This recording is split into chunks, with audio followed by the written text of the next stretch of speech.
से अलावा साया की रिपोर्ट के मुताबिक इत्तेफाक प्रेस क्लब की तकरीब हल्फबरदारी के मौके पर चेयरमैन मंशियात के खिलाफ जिहाद पाकिस्तान ग्रुप मलिक अब्दुल सत्तार कहने वाला अपने ख्यालात का इजहार करते हुए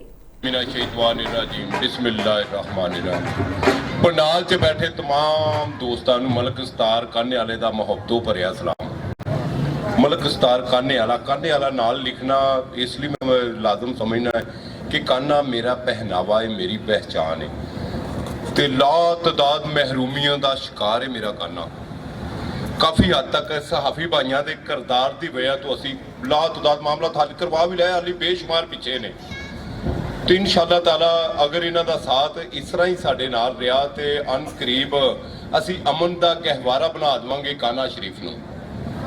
एक लफ्ज होर ऐड करता काना शरीफ नूं इंशाअल्लाह ताला। इत्तेफाक प्रेस क्लब इत्तेफाक में बरकत होती है। तीसरी की क्लास में 9 नंबर चैप्टर में तकरीबन सभी ने पढ़ा है।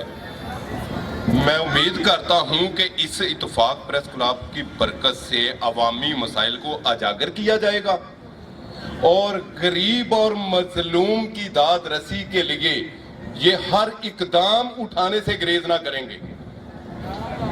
हर जगह पे ये लोग मजलूम की आवाज बनेंगे। फुकदान है हमारे यहाँ कि जालिम के साथ ताकतवर और कमजोर भी खड़ा होता है, कमजोर के साथ कमजोर खुद भी खड़ा नहीं होता, जिसकी वजह से जालिम मजीद ताकतवर होता जा रहा है, कमजोर कमजोर से कमजोर तर होता जा रहा है।